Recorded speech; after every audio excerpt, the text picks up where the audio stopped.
Coach, what would you like to have seen in terms of hitting? Just more timeliness? Was the approach okay? What was your overall? Well, they out-hit us 13-12 in the hit column, but they outscored us 9-2. So I thought our at-bats were pretty good. I thought they taught our team a real lesson today in hitting with their left-handed hitters hitting the ball to left field.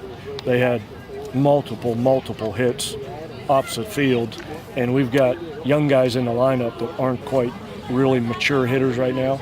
And that's part of learning how to be a good hitter is watch other good hitters and do what they do. So this was a great learning experience for some of our young kids today. Update on John Means. He won't throw tomorrow. And Justin Fox. Too early to tell. I do want to thank everybody who came today. I didn't hear the crowd that was announced. Did they announce the crowd? 2143. 2143? I would have thought it was more than that. How much beer did they sell, do you know? About 2142. One of them wasn't drinking, and that was probably me. Yeah, that was my hat's off to everybody who showed up. Again, for 7 innings, it was a really good college baseball game. Sean Carley went out there and pitched really well. Gave us a chance to win. But same thing holds true. We get late in the game and his pitch count gets up. We refuse to abuse those starting pitchers because they're so good and they're so valuable that we're not going to run them into 150 pitches. We're just not going to do that to our kids. So,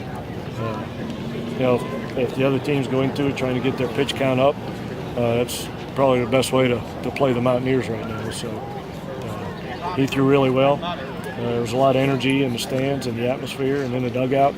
It was just one of those games they out-hit us at the end. Decision on a starter for tomorrow of yet? We have made a decision that we don't know who's starting. Have I avoided that question perfectly? Very, very well.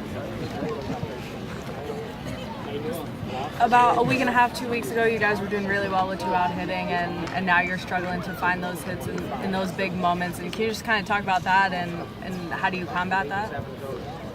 That's really, really hard to work on that. That's like, I don't know the basketball equivalent of that, but I would say, what are your percentages of making the second free throw as opposed to the first one? It's not anything you can really, really practice a bunch. It's good when it happens. But some days it does, some days it doesn't. They've done a much better job than we had this weekend, but hitting is hard enough when you're trying to hit differently in different situations, change your swing according to the situation. We just have to, the ball's just not falling for us with 2 outs right now. And a lot of that has to do, I think, we've been at the bottom of the lineup with 2 outs, and the top of the lineup's been on base, so we'll see. That could flip at any time. Cam O'Brien, 3 hits today. His bat started. Yeah, you would think you'd think I'd be crazy putting him in a number 9 hole with 3 hits, but he may have gotten 3 hits because he was in a number 9 hole. They like to attack that guy in that spot. And we need somebody like that to step up and have a great game like he did today. Now we need somebody out of our bullpen to see somebody like that do that and then have them do that. So it's going to be interesting tomorrow. You could see 5 or 6 different Mountaineers on the mound tomorrow, and again we're just trying to find that guy.